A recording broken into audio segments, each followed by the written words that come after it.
Well, hello everybody and welcome to the Montana Office of Public Instruction, Indian Education for All's Indian Boarding Schools from History to Healing webinar series.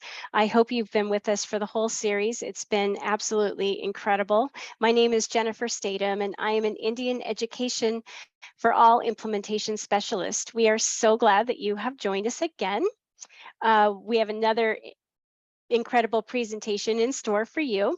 We are recording this meeting for future use, so all will be on mute except for speakers, and only the current speaker will appear on your screen. Please use the chat feature throughout the presentation should you have any questions. If you want to share an aha moment, we love those, or if you have a relevant resource that you would like to share. And we will also have a Q&A at the end, but if you have questions during, please don't hesitate to ask. Also in the chat, please find important links regarding the renewal units and the sign-in. I have updated the resources for the participants, so make sure to check that out. I have added an entire section on Thanksgiving, being that is a timely topic, and so I hope those are useful resources for you. At the end of this, the webinar, there will be a survey. You do need to complete it if you would like renewal units, but we would love to have you complete it anyhow. We take your feedback very seriously, and your suggestions, if we get enough of them, we turn them into a webinar such as this and our upcoming sovereignty series. So the sovereignty series will also be in the registration will also be in the chat later on. So we hope you can join us for the remaining 2 boarding school webinars. If you miss any, bear in mind they're all being recorded and they're available within a few days after the live session. We are now also adding the links to the reminder letter. So all of those links are really handy for you if you've missed any. And if you've missed any, go back, watch the recordings. They've just been phenomenal. And tonight's is going to be no exception. So tonight, I would like to welcome Selena Coburn, Healing Through Dance Woman. She is a mental health and dance movement therapist in Great Falls and an adjunct professor at Lesley University. She is a descendant of Blackfeet, Klamath, and Pit River tribes.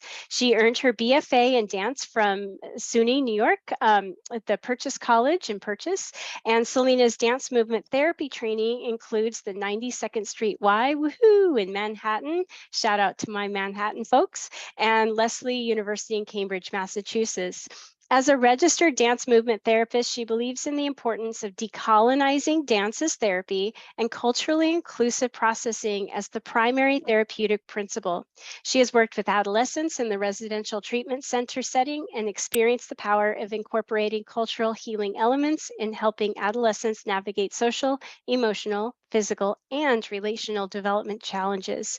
She has presented on Blackfeet cultural dances, Native American perspective, and participated in panel discussions locally, regionally, and nationally. And I just would like to extend my warmest welcome to Selena. We are just so delighted to have you here. Thank you. Hi, everybody. I don't have a lot to say in this realm, in this view, but I'm really happy to be here. Thanks for having me, and I will share my screen and just jump right on in. So just want to make sure that this view is good for you. Nope, this is not what I want to see. Sorry.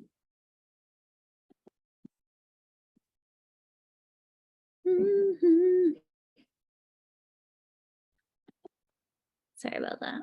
Let me there we go.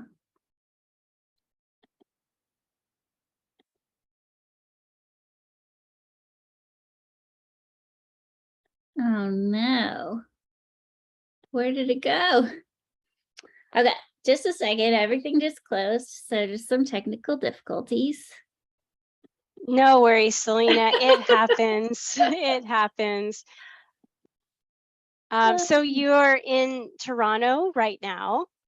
Yes, I'm currently in Toronto. I am at the dance movement at our first international dance movement therapy conference. And so we are we're doing that. We just got done with our second day of board meetings, so a little bit wacky. Okay, let's see. How about now?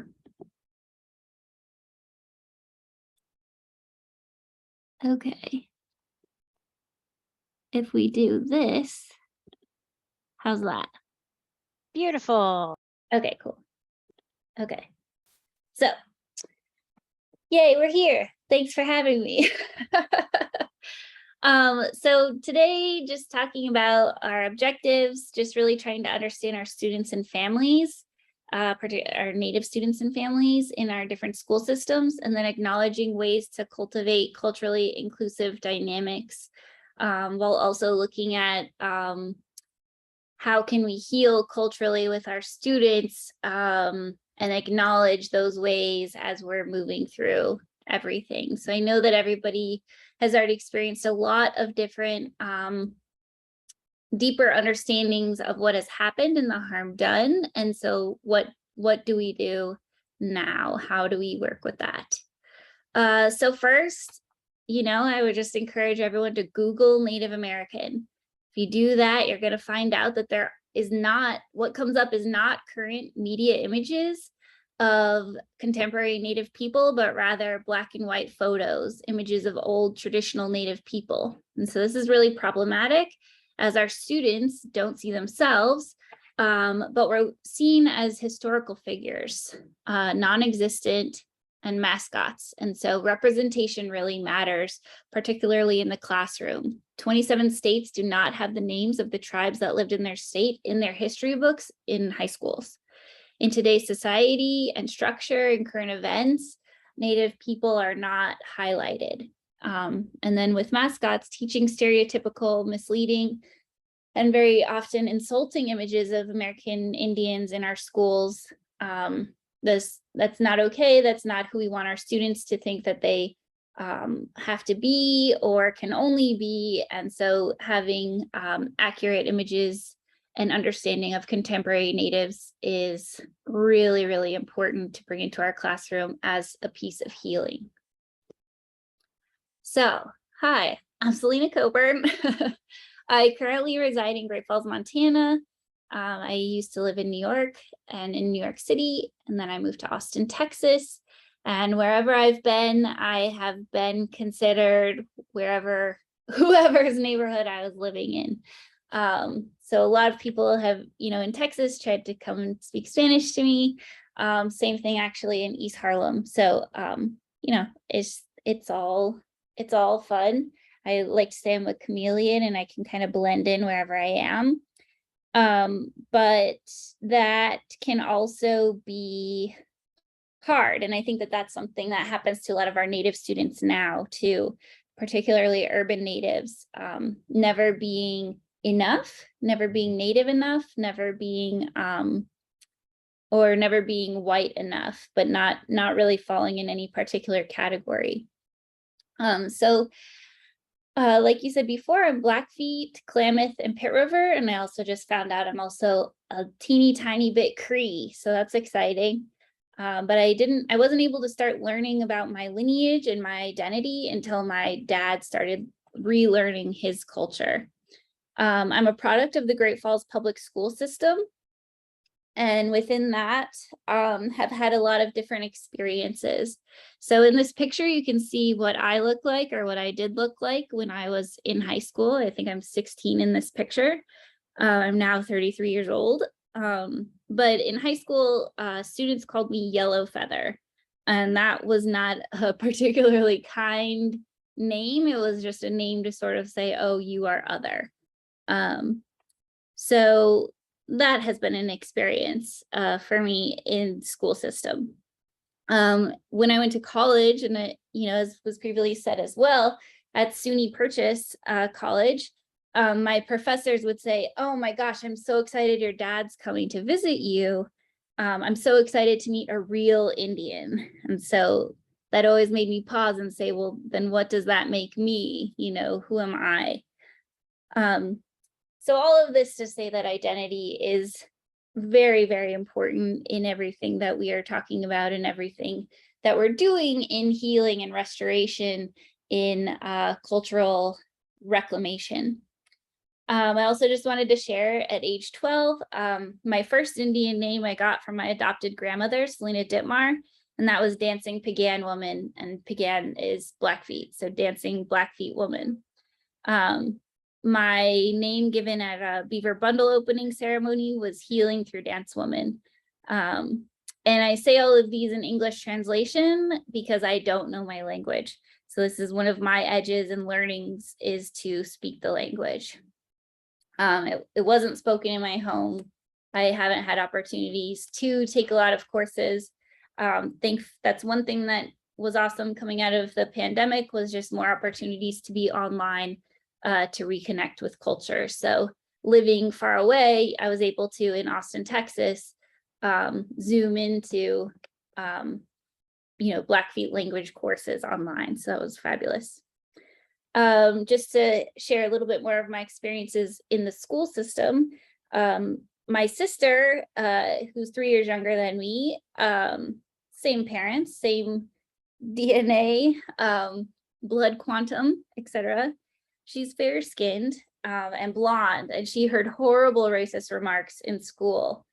And we as educators and people in the school have the power to change that environment and to change what happens in school and how students experience these spaces. I think it's really, really important as we look at how do we move forward from this, in looking at our own personal identities and what do we allow into the space.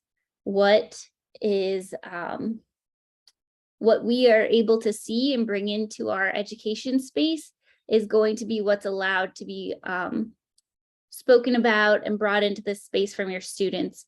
So naming the unseen, all of those are really important. And of course, we'll get more into that later, but just as an ethical orientation for myself to share with you, same thing in my therapeutic spaces, right? Like you have to do your own work and see where your own bias is before you can engage with another person at that level. So just bringing that into this space, and we'll talk deeper about that. So in 2018, I graduated with my master's in counseling and dance movement therapy. And then in 2019, I had a headdress ceremony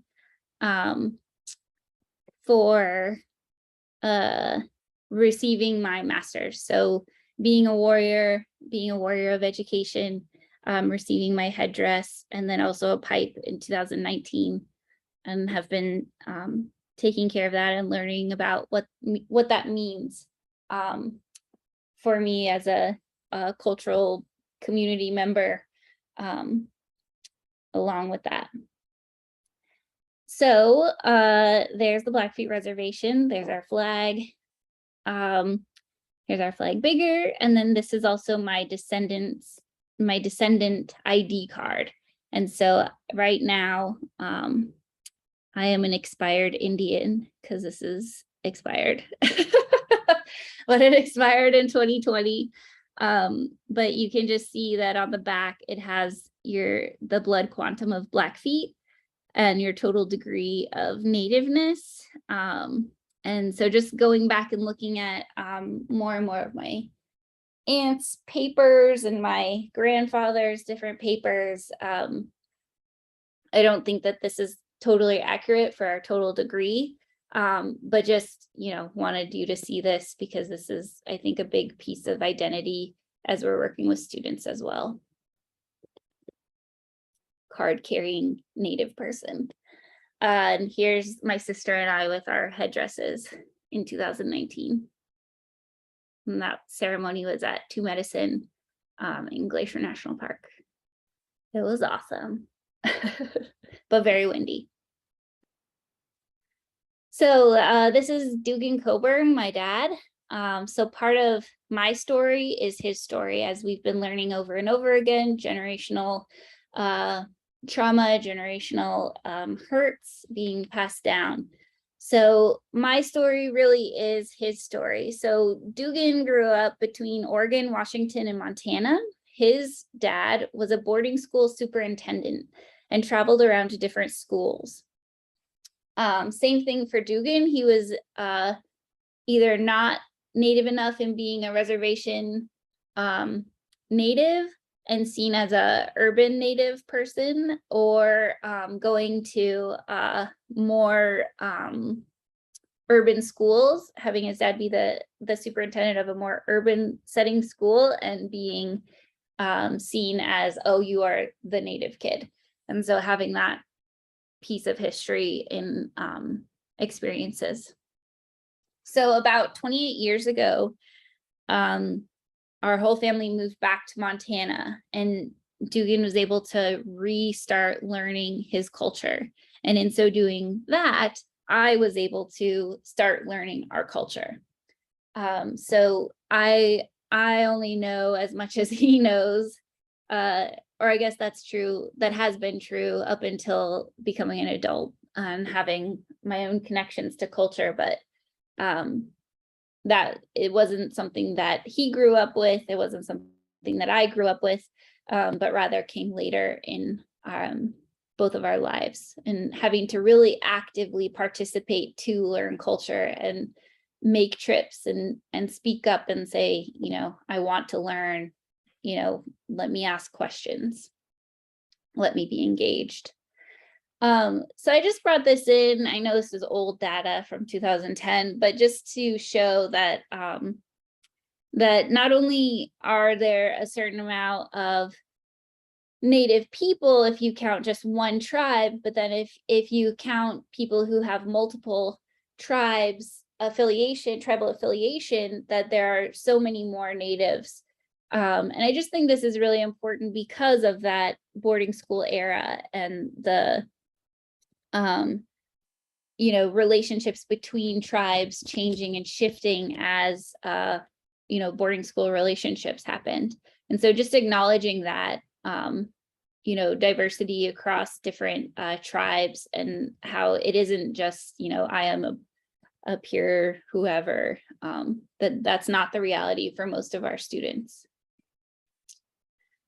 So just to review, you know, manifest destiny. So we're talking about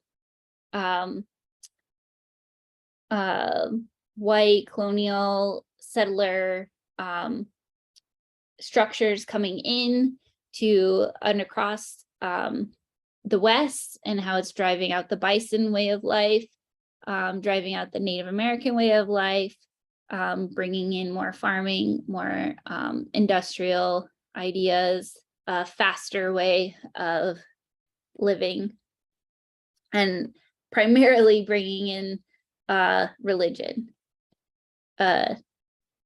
not Native cultural religion. So this brought difficulties for our Plains Indians. So colonization, boarding schools, historical trauma, unhonored treaties. I think this is a history that everybody has already gone over, but just to name it here in this space. So Dr. Maria Yellowhorse Braveheart is a Hunkapa Oglala Lakota and a professor at the University of New Mexico. She's the first person to develop the theory of historical unresolved grief, and the first to describe historical trauma in such a rich and comprehensive way.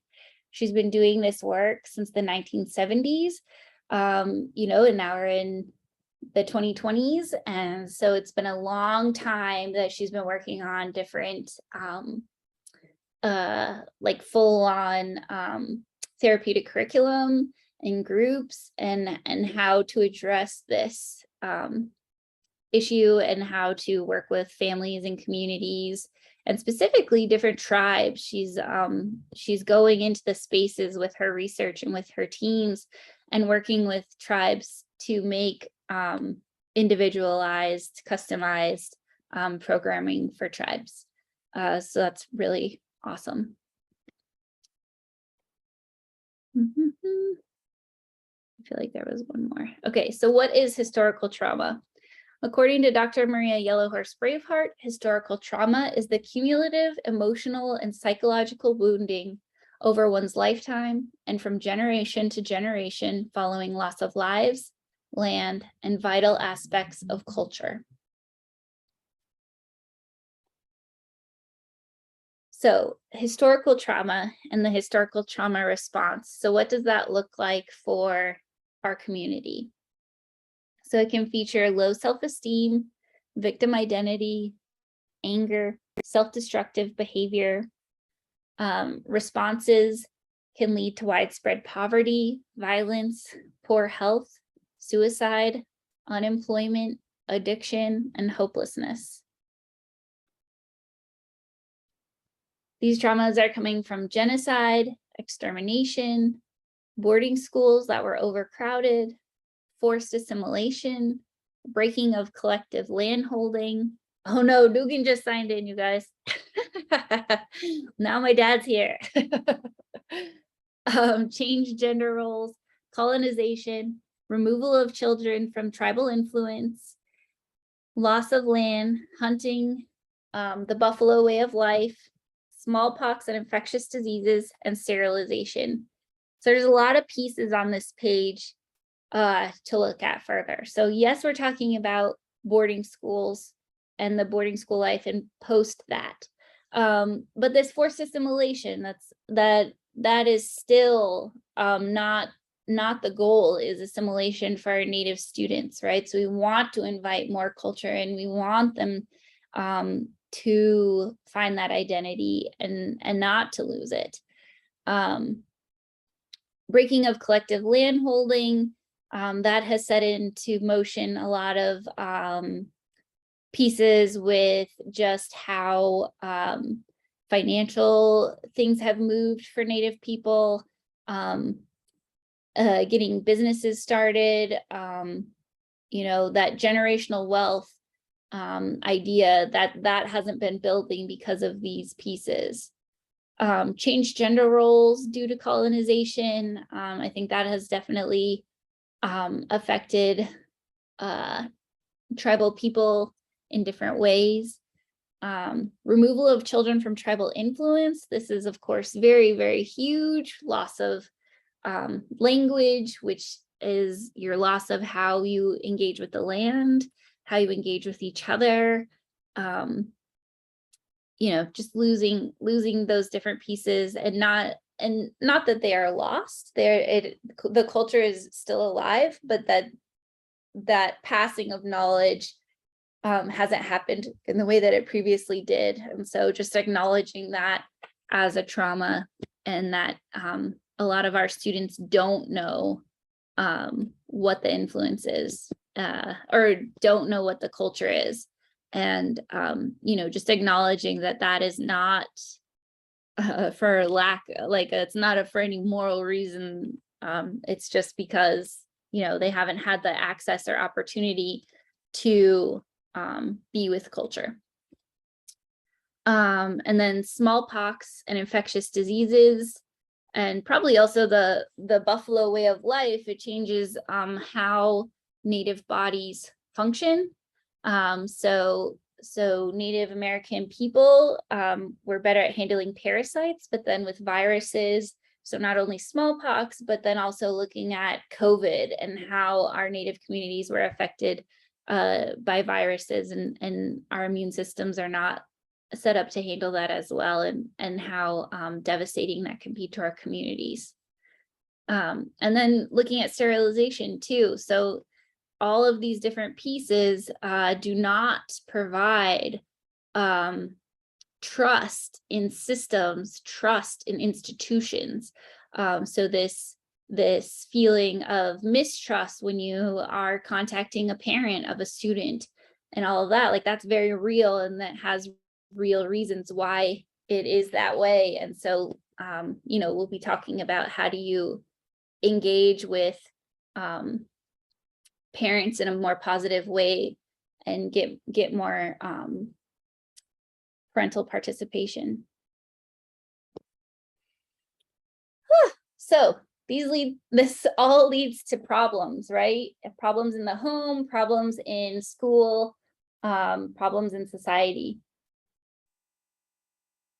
So looking at problems in the home, we're looking at domestic violence, drug and alcohol abuse, suicide, illness happening from diet and heart disease, short, low life expectancy, dropout rates out of school, and then the poverty rate. So right now, suicide is the #2 killer for young adult men. So we're talking about Native American men in high school. That is like the #1 killer for our young people. So raising awareness to how do you deal with a suicidal student? How do you talk about suicide in a way to provide structure for prevention and for safety? And usually our students have safe people in schools, and so how do we cultivate that relationship and build the knowledge to be able to, maybe you as a teacher are not the person to help a kid who is suicidal, but you are the person responsible for navigating and helping to make sure that the right person is contacted who can help through those sort of crisis situations, and to make sure that our students are receiving help and acknowledgement and the supports that they need around all of that. Let's see. Selena, Yeah. I'm just wondering, could you go back and talk a little bit more about sterilization? I'm not sure that some of our folks that are joining us tonight might know much about that. So yeah, so I can't remember the year right now, but there was a point in time where Native women were going in for advertised as routine health examinations, or, oh, you need this procedure for your own health situations, and without their permission, without their knowledge, were being sterilized to no longer be able to give birth. So that was a documented practice. And I'm sorry, I don't have those particular slides at this moment, but that is a piece of Native American history in the United States. Anything else about that, Jennifer? No, thank you. It just is such a significant thing, and it doesn't come up very often. So I wanted to make sure that folks knew about it. Yeah, Thank thank you. And that's again another system, right? Our hospitals, and if we are in a school system that is directly working with healthcare professionals, or like in Great Falls public schools, we work with Alluvian, and so that mistrust of of not only are you at school, but then you're also trying to do a health situation. And so just looking at all of those barriers to felt safety and that relationship, especially when we're looking at forms that people have to sign. If that's not if your strong suit is not to sit down and read a piece of paper, or fill out forms, or understand and comprehend what's in front of you, that's even scarier. Like, oh, sign these 12 pieces of paper, but I also don't know what all of them say or what they're for, and what am I consenting to. There's a lot of mistrust there.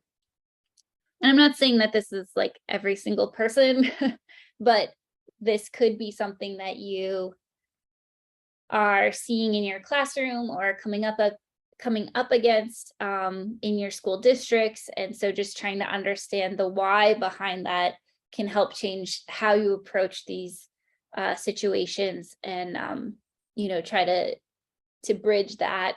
And I think that's a form of healing as well, is just you have to be aware that there's even an issue. So yeah, American Indian religion and philosophy was illegal. That was reversed in 1974. And we're able to openly practice our religion as the only religion in the US to not be allowed directly through US government law.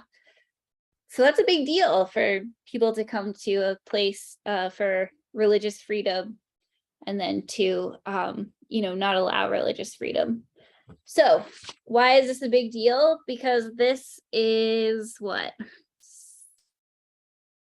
50 years ago. So we're looking at not this generation, but the last generation and their parents, right? Like this is very, very recent, as long ago as we like to pretend, or, just ignorance of, long ago, these atrocities were happening. Like this open ability to be open with culture only started in 1974.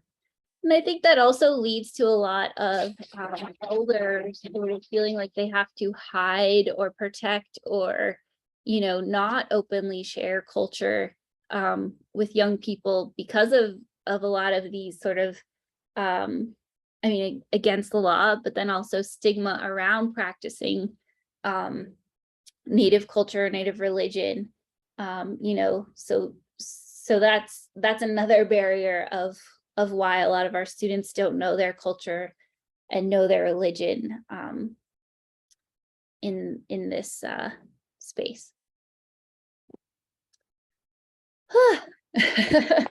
All right, so talking about blood quantum. So I showed you my tribal ID and what that looked like.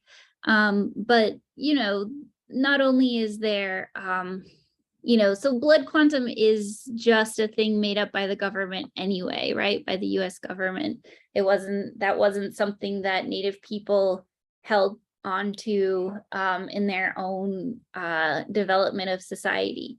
So this idea of blood quantum is a colonized idea, and just trying to help students understand that, okay, maybe your blood quantum, maybe you don't, but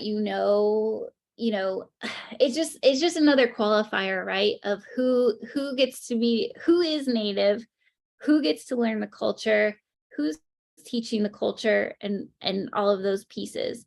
And it's different for every tribe, who is a enrolled member, who's a descendant. But there's plenty of people who have grown up in the culture and may not be considered Native people within their own tribe. So, just so that everybody understands that it's a very nuanced and complicated thing just to identify as a Native person, let alone actually understanding, learning, acknowledging your culture in your home, practicing your practices, all of that. So it's not necessarily an easy thing or something that your students in your classroom are going to say, oh yeah, and let me share with you about blah blah blah. Understanding that, I think, is just really important. Any questions about that or anything in the chat? I can't see the chat.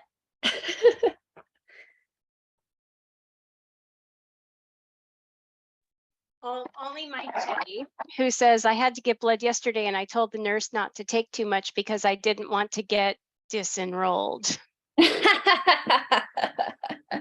Exactly. That's really funny. He said he had to explain the joke to the nurse. Oh, that's great. Yeah.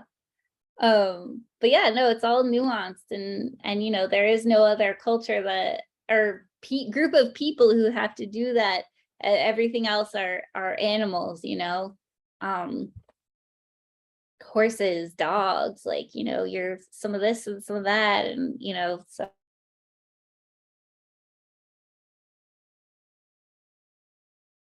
it's not necessarily something to build us up as a people. Okay, so our Great Falls Public School Native students. So most of our students don't know their culture. Oh, I think I forgot to say that I'm also a mental health therapist in the Great Falls Public School System. So I'm currently working at 3 elementary schools in Great Falls. And also responding as a crisis on our crisis team whenever anything in the district happens, like a suicide or a death or anything like that, or a threat. I respond to those as well, just to give a little bit more context. So for our Great Falls Public School Native students, most students don't know their culture. And in that way, I mean, they might know that they're Native, but they don't know what tribe. And they don't have an Indian name. They don't have an understanding of smudging. They don't have a lot of touchstones to look at and say, oh, this is my culture. This is me. This is what my community looks like in this way. So one thing in the Great Falls Public Schools system is that's really important, is utilizing the resources of the youth development, I don't know the YDSs for the Indigenous Education Department. And I know Dugan's on this call, he's just gonna be shaking his head, but sorry, Dugan. Dugan's the department chair or department director for that.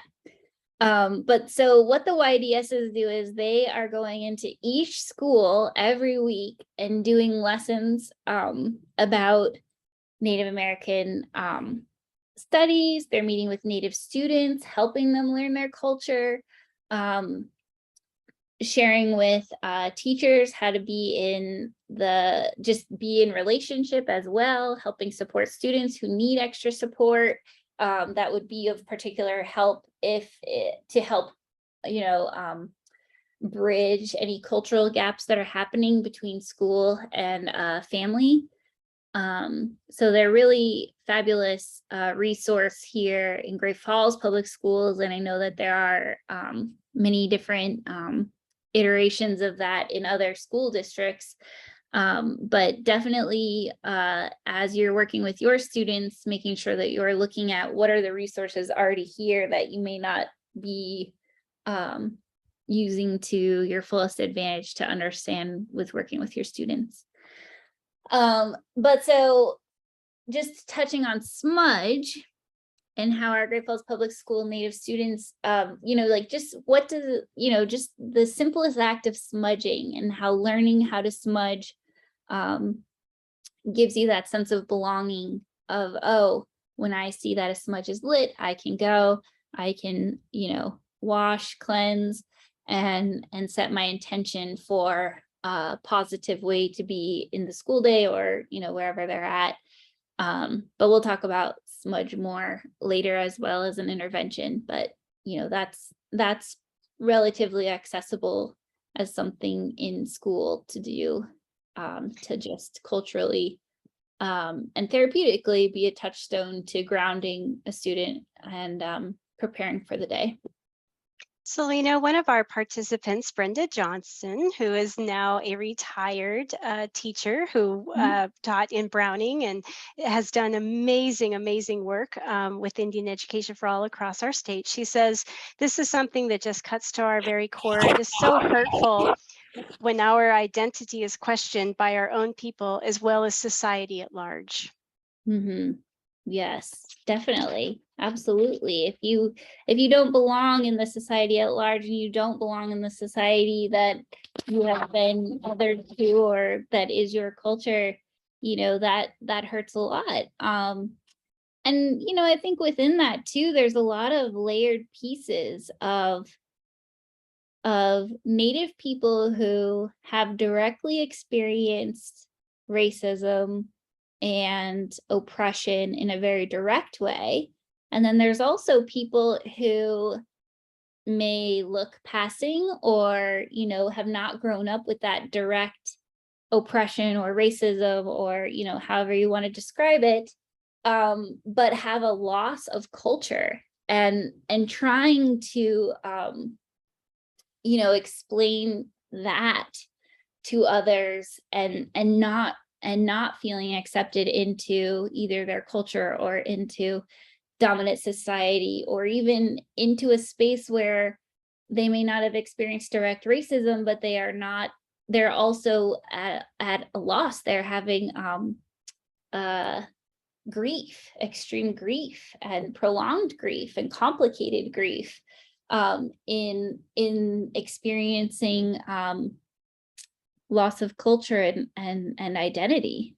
So there's definitely a lot of nuanced layers to all of that. And I think the older our students get as well, the more they can verbalize that. But at first it's just, a lot of shame around, I don't even know who I am. I don't know where I come from. And, especially in certain settings, in our school settings, to be tokenized as, oh, like the Native kid, or, can you tell us about your culture? And they don't have anything to say or to share, or they haven't been told that knowledge, that can be very devastating for any person, any age. So just being aware of that too in the classroom, that a lot of our Native students just don't know yet. And that's the healing piece, right? So how are we going to bring in culture and make it accessible? Brenda okay, added, it is so sad that we are dealing with this in the last century and it is still an issue today. And I think that's really the nugget of why we are doing this series, is to, highlight that some of these issues are still prominent and still appearing, today. And it is a contemporary issue. However, there is also so much work that's being done that adds to resilience. And then there's another intriguing question. What do you think of modern warriors' comments on white passing natives? modern warrior comments. Yeah, I'm not sure who Modern Warriors, but I'm guessing it's a podcast or some sort of, commentator, whether it's in writing or, but I think, the core of it being natives who pass as white, how does that fit into this as well? And I think that's a deeper identity question. Well, yeah, I mean, definitely. But I think, that's the same thing for anyone who is passing of anything and is a part of a culture. Like we have to be aware and understand our own privileges in being passing. But that doesn't negate any pain. Like I think we have to move out of this space of pain comparison, because that's actually not helpful for our healing. Everybody's pain is valid. And so how do we work with that, to understand each other and to heal, like lateral violence is very real. We cannot turn against each other and look at each other and say, well, your hurt is not as big as my hurt. Because then we're not fighting the bigger system of white supremacy and colonization and all of that, like that keeps us small. So if we can just embrace each other at our different levels of learning, which is not easy. I'm not saying that's easy, because it's definitely not. but if we can, work from humility, humor, and with integrity, then I think we can keep moving towards healing and understanding each other.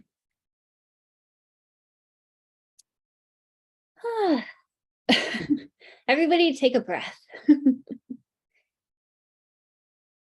And just notice whatever you're feeling in this moment,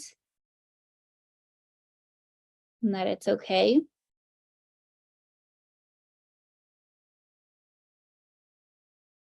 And maybe do something to take care of yourself if you need to.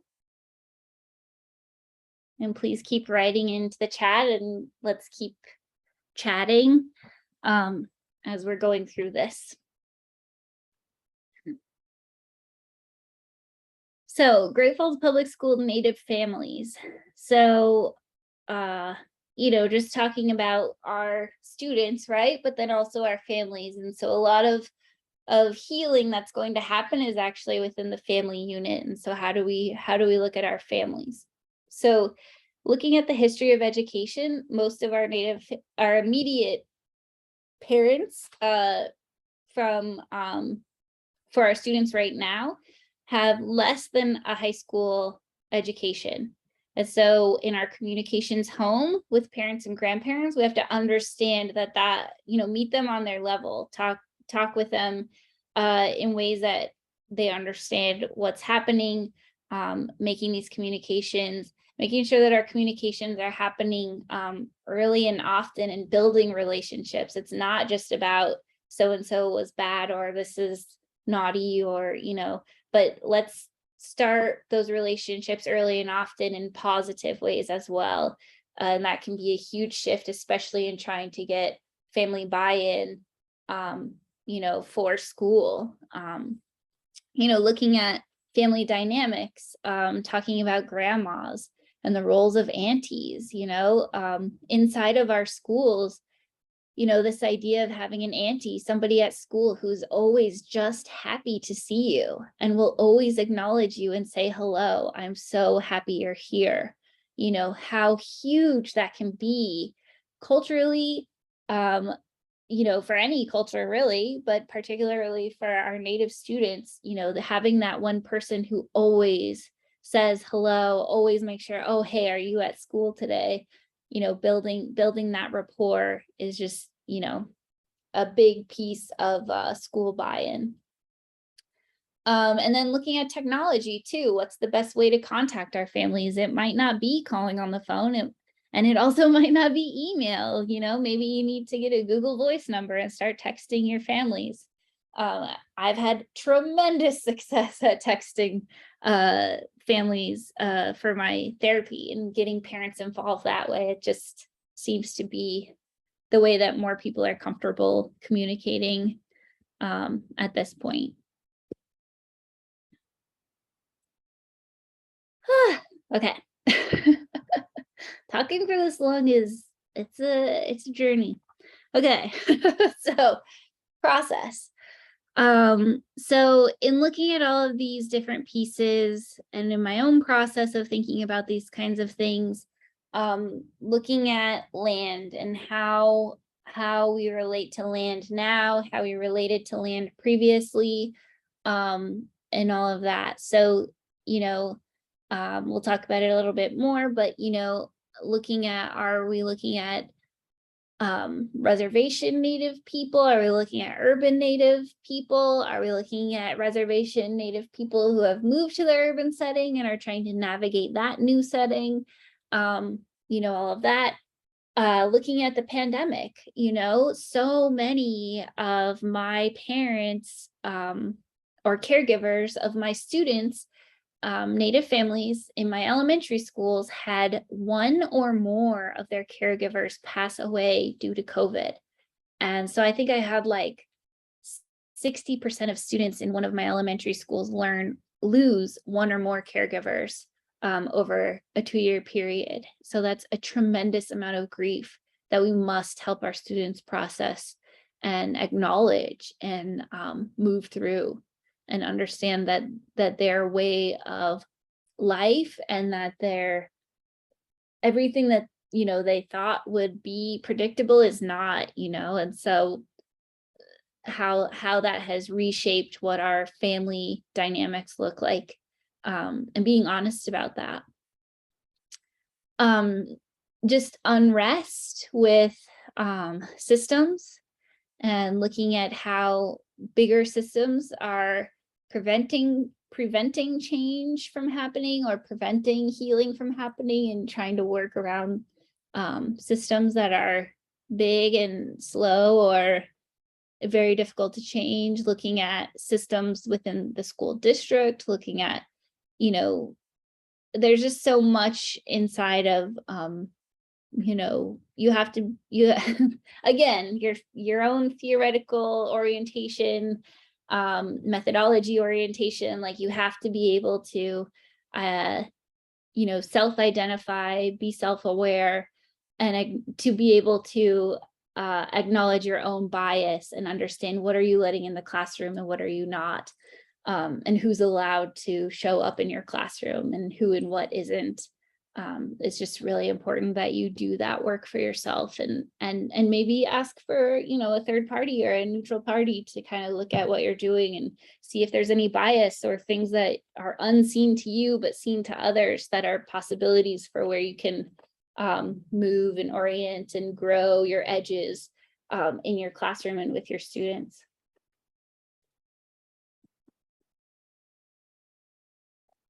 I love what Brenda just added, that for teachers that are not familiar with Native students, do not be offended if a student asks to call you auntie or grandma. I allowed my students to call me grandma if they wanted to, as long as they were respectful. Not many did, but a few wanted to use that name occasionally. I love it. Yeah, totally. And I think within that your own identity work and your own awareness, it's also drawing your own boundaries and what you're comfortable with, right? Like that's that's ethics, that's ethical. You have to be clear on yourself and where you're at, and then also being clear on how you are willing to relate to others.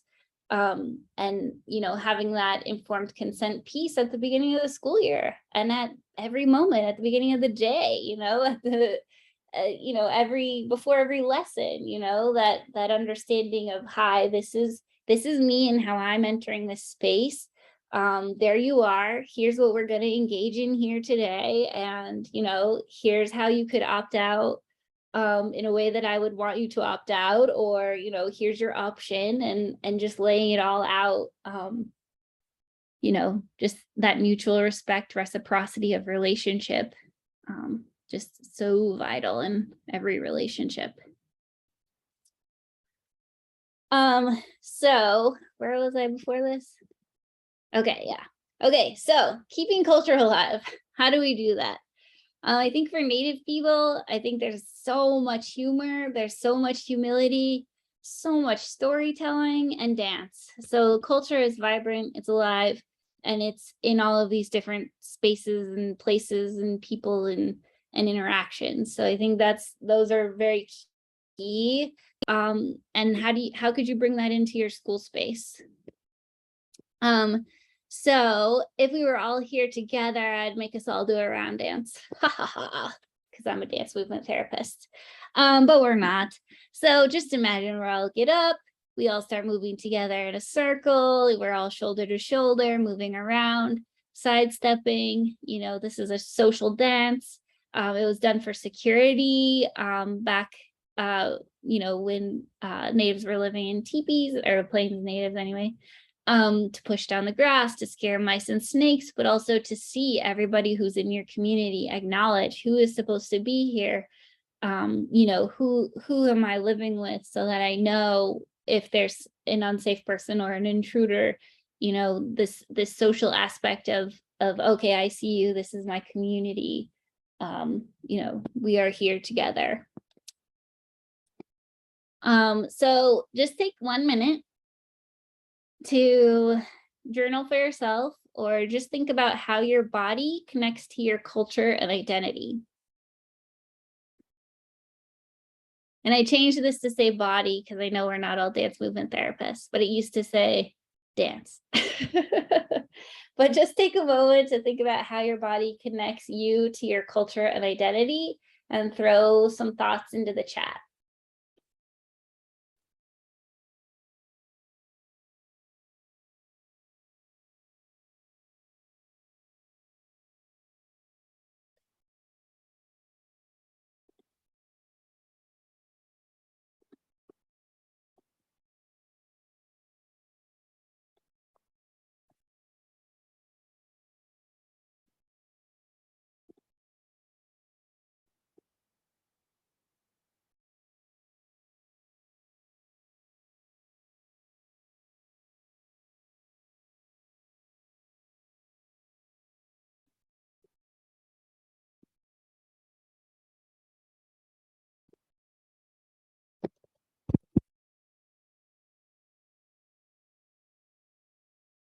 And go ahead and put anything in the chat if you want to.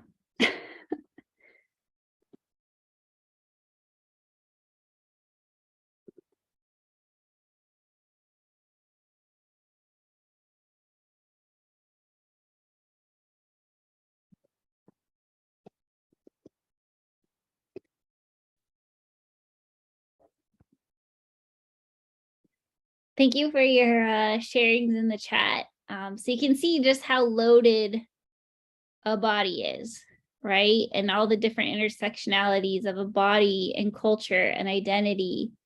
So that, I mean, that's just a huge amount of work for its own thing in space, and could be its totally own workshop. But thank you for participating in that and just taking a moment to check in with that and you know, look at all those pieces. Okay, so ACEs, adverse childhood experiences. So when we're working with our kids, and this is any kid, you know, looking at adverse childhood experiences. So have they suffered any abuse, neglect, any household challenges going on? So it's important to understand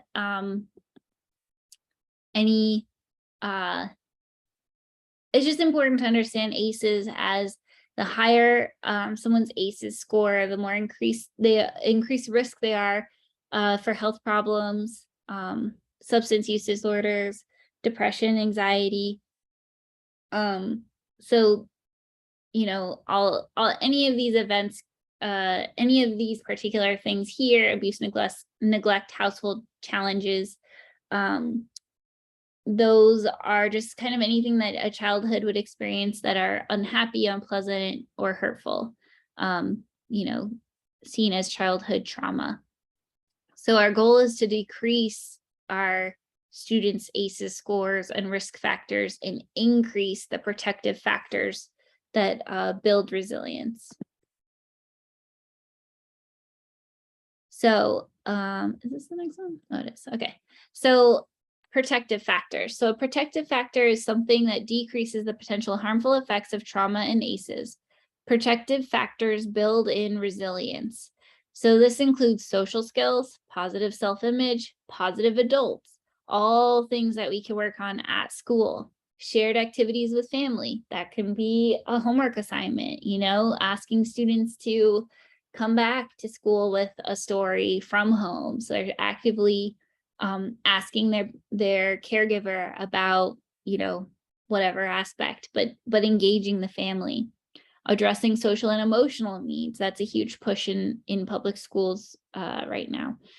Parental resilience, emotional regulation. We can reteach and reteach all the time.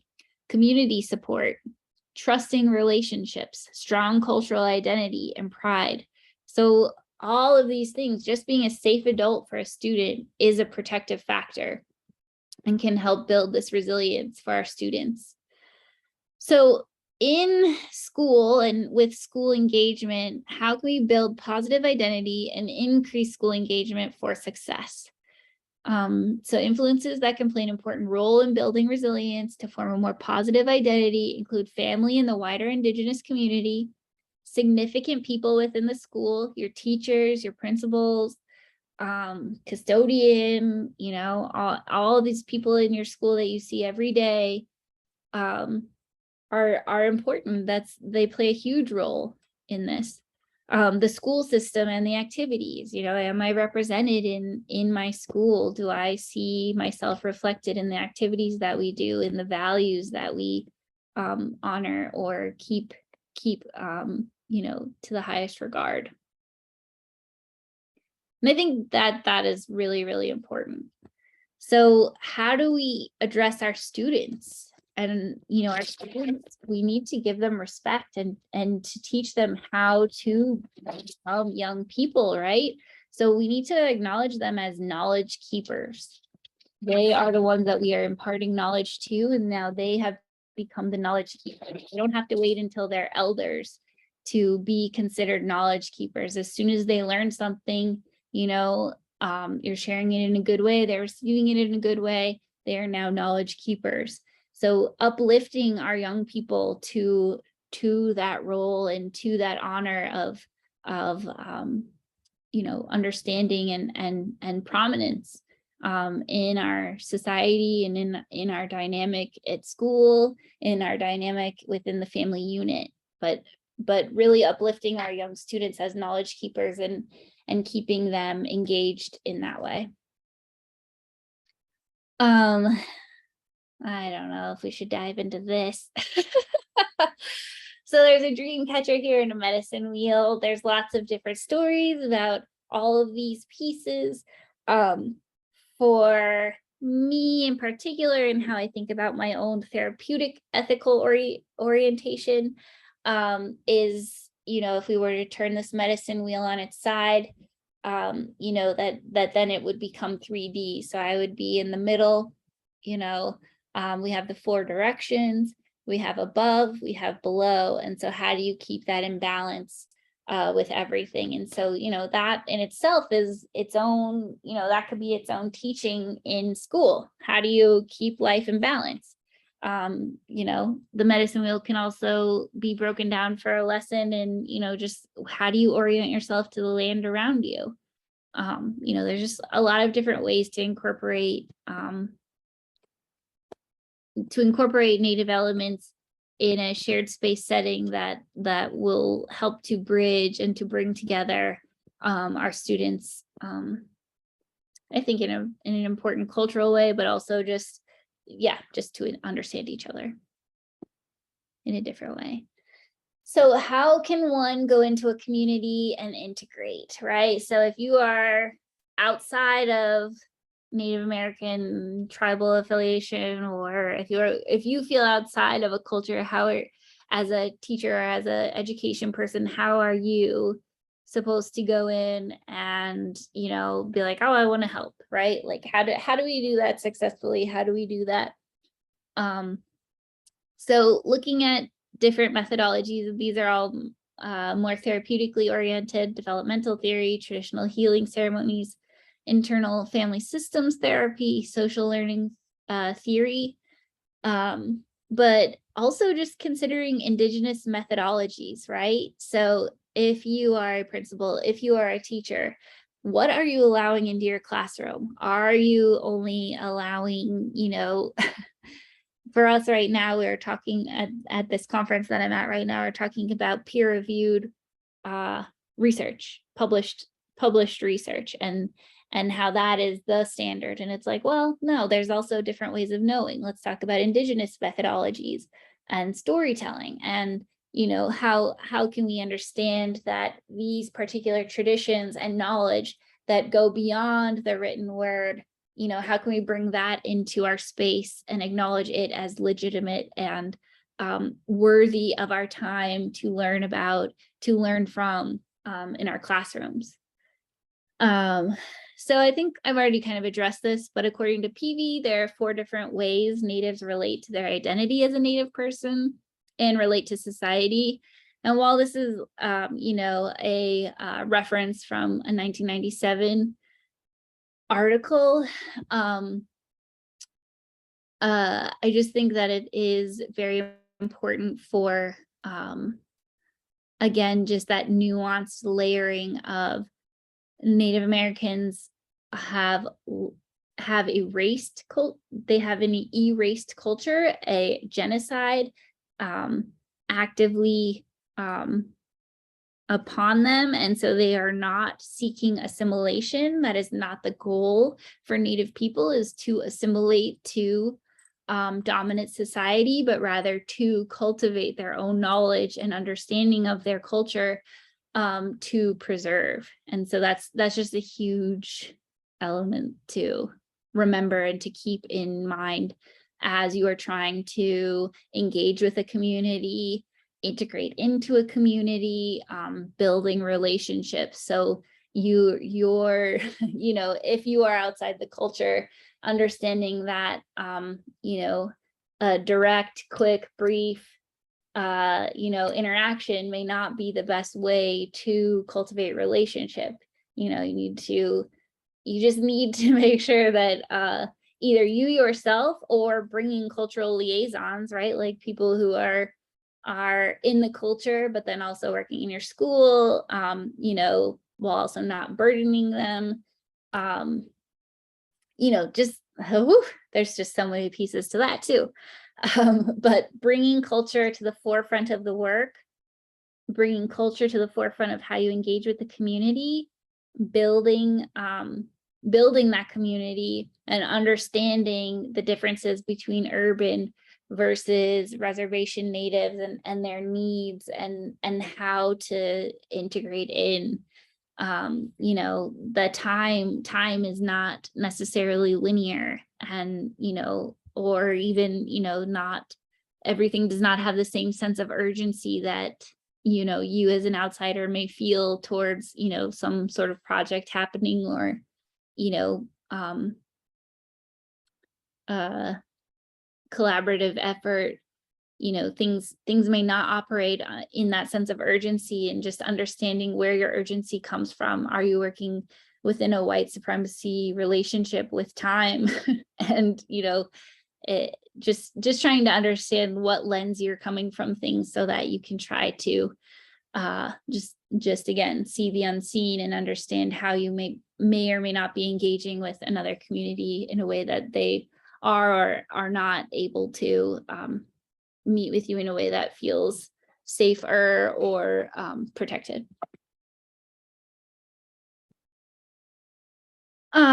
So again, looking at reservation versus urban setting, considerations when thinking about the needs of Native clients, students, and their experiences. And same difference, vice versa, when reservation students move to the urban setting and their families are getting set up there, and the dynamics around that and what their needs might be in getting integrated into that urban setting. And, you know, different school systems I know have different programming to help assist, but, you know, understanding what your school district has to help in that way. And then vice versa, urban students moving to the reservation and understanding, oh yeah, like this is a bit of a culture shock, and how do we help navigate that and help students and families you know, navigate that and feel comfortable.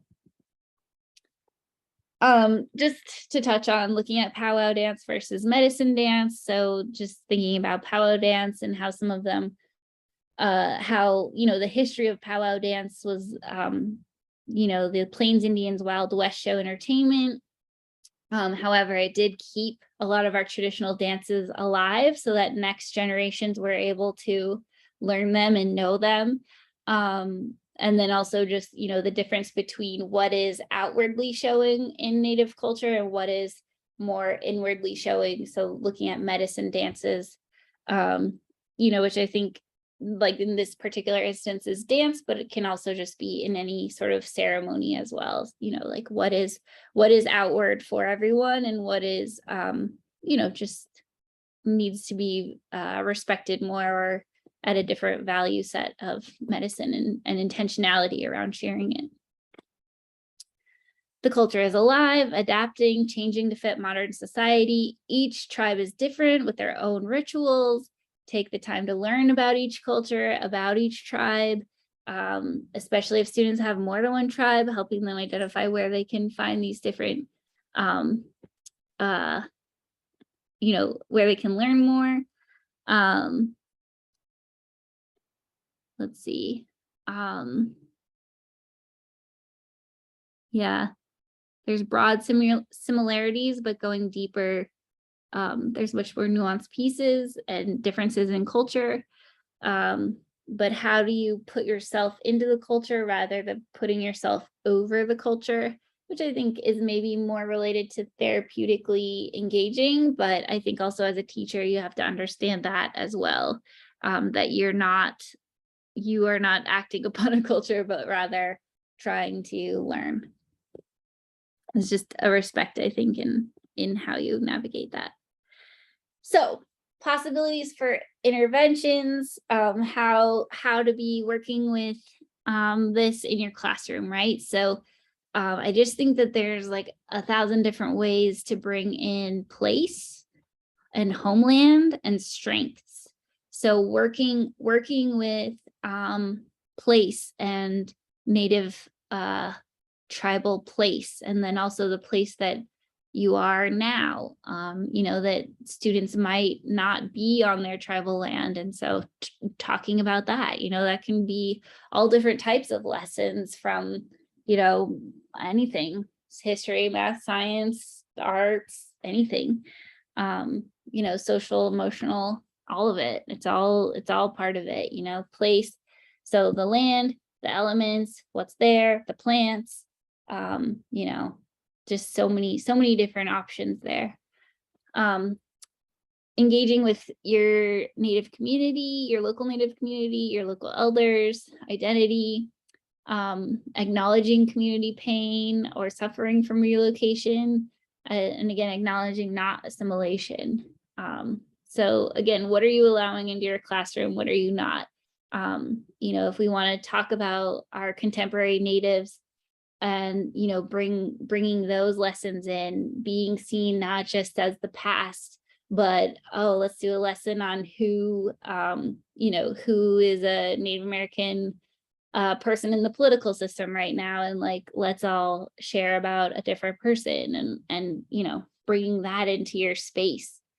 And then traditional dance and medicine, that would be, more if it's not your culture, but engaging with others in the community to bring that in and share that in a way that is reciprocal and positive for both people. But these are just a couple of resources. Illuminative.org has some pretty cool lesson plans too. If you're just looking for a little inspiration, nativehope.org, historytoday.com. So just to give you a few of those. And they're definitely like right now, it feels cool. Illuminative particularly feels very cool on their website. So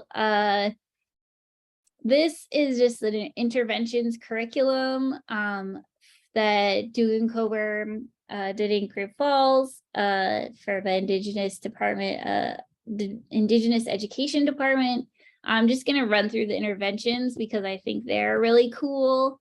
But in essence, this particular case study was some students who were not doing well in school.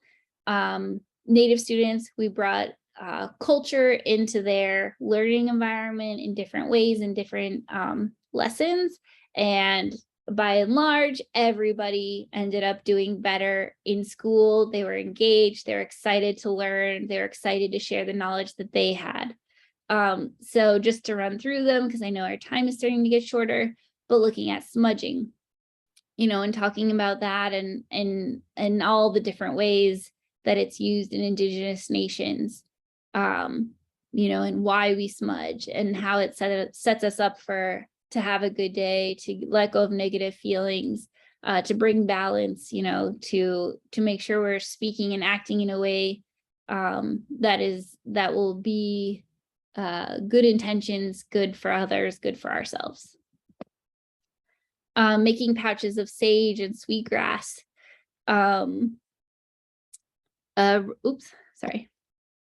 Looking at reciprocity and traditional stories. So, talking about sage and sweetgrass, but then also talking about traditional stories, having students go home and asking their caregivers, their elders, if they had any stories, getting those conversations started at home, bringing them back into school and sharing that culture and knowledge keeping. Plants, I mean, that's a whole thing. You can talk about plants, tobacco education, good tobacco versus bad tobacco, reciprocity with plants, these offerings, taking with respect, asking an elder, that give and take, that's huge lessons in itself. The medicine wheel, again, how do you orient to where you are on land?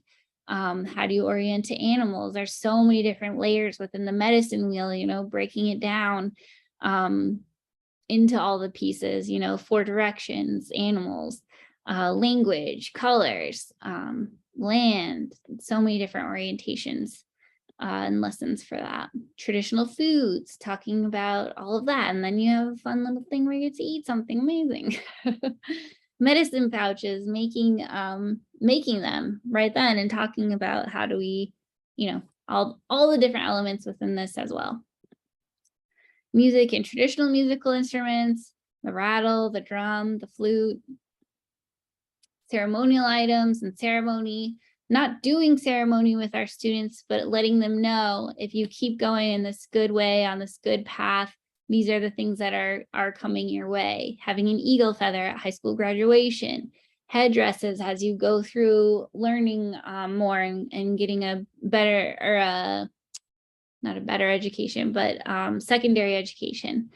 Sweat lodge, the possibilities around that in your local community, and pipe ceremonies, learning about those. The differences between golden eagles and bald eagles, and the significance for different tribes and their understanding of those animals, and the way that we use those animals in ceremony, and in regalia, and in all of that. Talking about traditional games. You know, that's PE class. There you go. Bam. Dancing with drums and traditional songs. Again, talking about how these dances have different purposes, but then also talking about regalia and learning beading, traditional dress, fans, building community. Naming ceremonies, that's been huge in Great Falls public school system, you know, to be able to identify as whatever tribal affiliation you have. But if you don't have the culture, you're about to get your eagle feather, and then you don't, you know, as you're going through the eagle feather ceremony, what's your Indian name? Oh, I don't have one, you know, and then that shame felt there. So being able to bring in naming ceremonies or opportunities for namings, making those connections in your community. Eagle feather ceremonies, pipe ceremonies. We did this at a few different events for our public schools in offering up, you know, just different offerings and asking for things to happen in a good way for our people. Talking about how Columbus Day is now Indigenous Peoples Day. Thanksgiving, like you were talking about at the beginning, resources for that. And talking about buffalo hunts, traditional gardens with our medicines at every school. You know, and then beyond school, so then we're hoping that then as students are older and able to be in connection with their culture, then they have the opportunity to maybe go to beaver bundle ceremonies, maybe go to sweat lodge and understand, you know, start to participate in the culture in that way. Maybe go so far to be able to do an Ocon or a Sundance, or just to witness one and be part of the community in that way. And these are all just, you know, specific to Blackfeet. But that there's lots of different options and different ways of connecting into the culture and being with, and opening that understanding. Whew. Okay. This is me. This is how you could contact me if you want to. It's Selena_Coburn. But now I would love to just like take questions, kind of chat. I'll stop my screen share. Okay. Hello. Wow, thank you, Selena. That was some really great information. I like how you framed you know, the healing practice in really practical ways. So I think a question that we get a lot is, well, what does it look like? I mean, what does it look like when you incorporate culture, and how would I even begin with that? And so, you know, understanding what it looks like, I think, is a really wonderful avenue for people. You mentioned a lot of things in there. I will be adding resources that I know we have, such as Mike Jetty's powwow video. Maybe that's where you're at to, you know, for your classroom is just, you know, a more rudimentary level. We've got, like I said, the sovereignty blood quantum. I put that registration link in the resources already. I will also add our ethnobotany webinar. We did 6 amazing ethnobotany webinars, and that can give you some really wonderful information as well. And to be honest, most of them you can kind of listen to as podcasts, and then there is a feedback survey. So if you watch a video and you had not attended the live ethnobotany sessions, you can receive 2 renewal units for that. I will also add the Native Hope History Today and Illuminate Native resources as well. So that's awesome. That gives, you know, some teachers, I hope, some things to chew on. I really loved something that Brenda put in the chat a little bit here. As teachers, we don't need to be the sage on the stage. This took me a while to get used to. Once I did, I found the learning in the classroom was reciprocal. Kids and teachers learn from one another. Let your students investigate, inquiry, and teach one another. And I love that. And especially, you know, I think really the point that we're trying to drive home through this series is this was the boarding schools were a significant cultural disruption. And when people, you know, drive through a reservation today, they look around and they say, wow, why are things the way they are? Well, there had to be a long path to get there. And one of those paths was the disruption of culture through assimilation, through the boarding school era, through the loss of land, through the reservation era, through the allotment period. So there are so many you know, stops in that timeline that are literal stops to culture. And so this has just been such an important topic to talk about. And I really appreciate your moving it into, you know, what does this look like in our kids, in our classrooms, and how can we support Native kids in our classrooms? So I really appreciated that.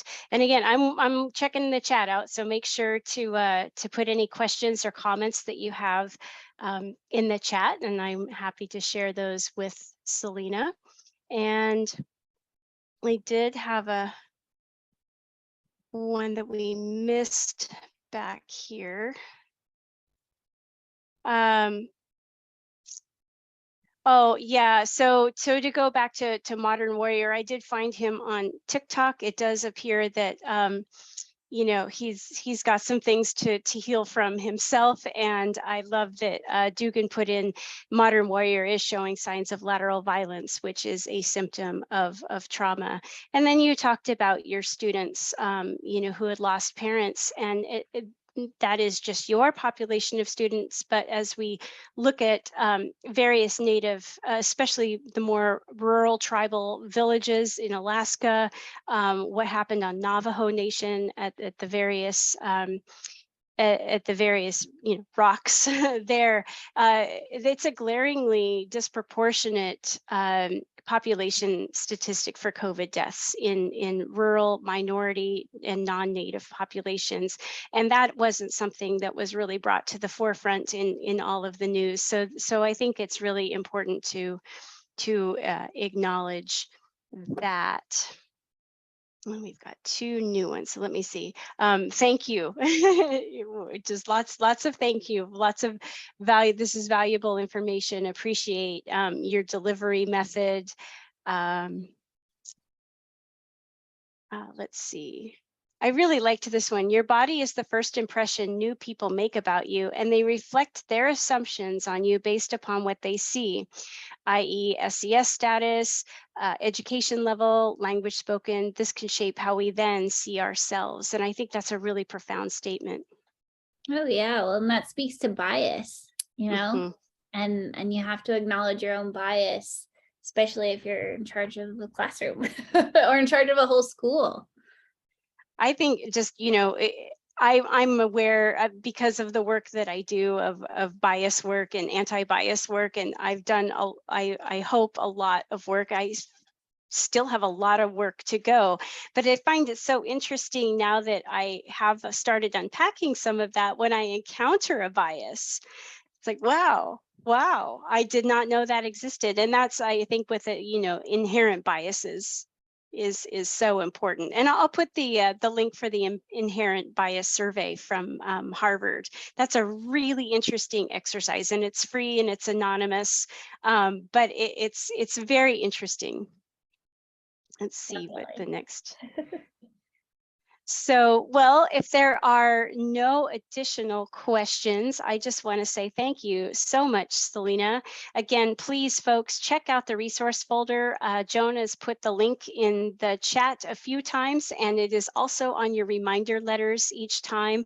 Please check that out. There are so many incredible resources there, including the resource for the University of Montana. We touched on that last time, that has, you know, specific Montana boarding school photos and primary source documents that you might find very, very interesting, you know, and relevant for the curriculum work that you may be doing with boarding schools. And we really hope to see you signing up for the Sovereignty series. That's going to be absolutely wonderful. And next week on Wednesday, we will have Julie Kajun. And if for those of you who know Julie Kajun, she's pretty much a legend in Indigenous education. And so I'm really, really excited for that session too. So Selena, thank you so much, especially since you've got so many things going on, that you took your time and shared your wisdom with us. Really appreciate it. Lots of thank yous, lots of, you know, thanks for the excellent session, Selena. What a wealth of information, Miigwech. So lots of love coming your way. And everybody, yes, these are all, you know, each of these we do touch on really heavy topics, and it is a lot to process. So please make sure to stretch out, roll your shoulders, and you know, if you can go outside. It's raining here in Seattle, and so I'm probably not going to go outside, but I appreciate very much that I'm on the land of the slalom and over in Port Orchard. And so please, you know, take care of yourselves. And thank you so much for all that you do for your students. And thank you so much for being here and being eager to learn from all of these amazing presenters. So be well, and we will see you next week. Thank you, everyone.